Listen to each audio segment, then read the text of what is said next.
আজকে আমি সোয়াবড়ির মুইঠা করব। তাই আজকে প্রথমে সোয়াবিন নিয়েছি কিছুটা। এই সোয়াবিনটা আমি গরম জলে ভিজিয়ে নেব। গরম জলে দিয়ে দিলাম। সোয়াবিনগুলো গরম জলে ভিজিয়ে নিয়েছি। এবারে গরম জলে ভিজিয়ে আমি ঠান্ডা জলে দিয়ে আমি ধুয়ে নিয়েছি। এবার আমি এগুলোকে ভালো করে চিপে চিপে মিক্সার গ্রাইন্ডারে নিয়ে নেব, নিয়ে একটা পেস্ট করে নেব।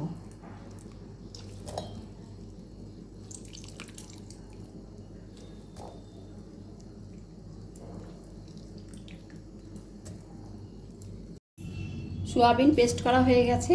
এবার আমি মশলাটা তৈরি করে নেব। আমি পেঁয়াজ রসুন আদা আমি কেটে নিয়েছি।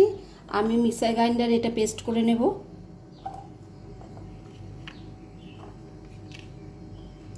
লঙ্কা নেব আর কিছুটা পেঁয়াজ নেব, নিয়ে পেস্ট করে নেব একটা। আমি দুটো আলু সিদ্ধ করে নিয়েছিলাম। এই আলু দুটো চটকে আমি ওই সোয়াবিনের সাথে মিশিয়ে নেব। সোয়াবিনের সাথে আলুটা মিশিয়ে নিয়েছি, মিশিয়ে মেখে নিয়েছি। এবারে কর্নফ্লাওয়ার দেব।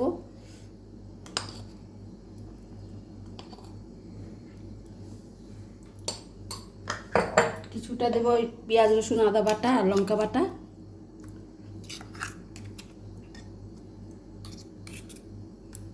আর দেব লবণ।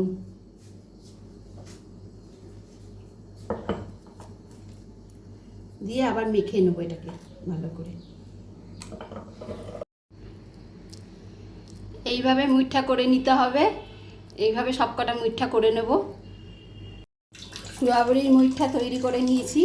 এবার এইগুলো আমি ভেজে নেব তেলে। এবার একটা কড়াইতে তেল নিয়ে নিয়েছি, তেলটা গরম করে নিয়েছি। এবার একটা একটা করে ভেজে নেব সব।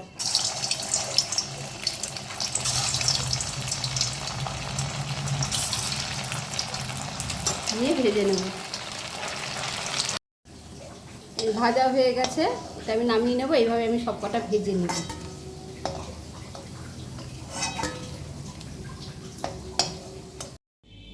সোয়াবড়ির মুইঠা আমার ভেজে নিয়েছি। এবার আমি রান্নাটা করে নেব।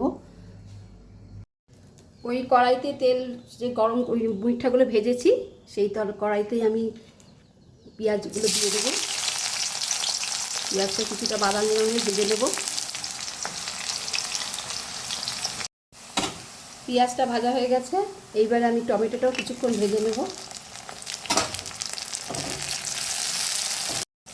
এবারে যে পেঁয়াজ রসুন আদা লঙ্কা বাটা করে রেখেছিলাম সেটা দিয়ে দেবো।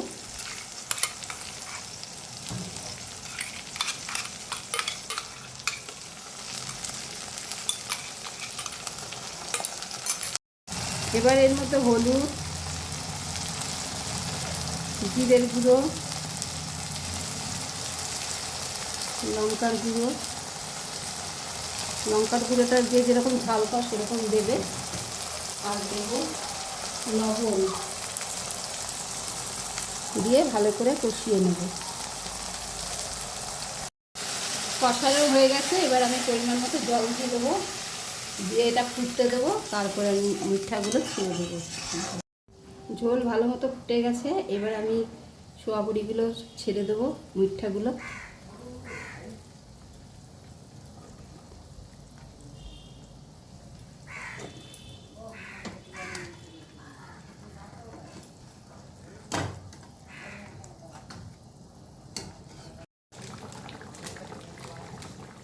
সোয়াবড়ির মুইঠা আমার কমপ্লিট হয়ে গেছে। এবার আমি গরম মশলা দিয়ে নামিয়ে নেব।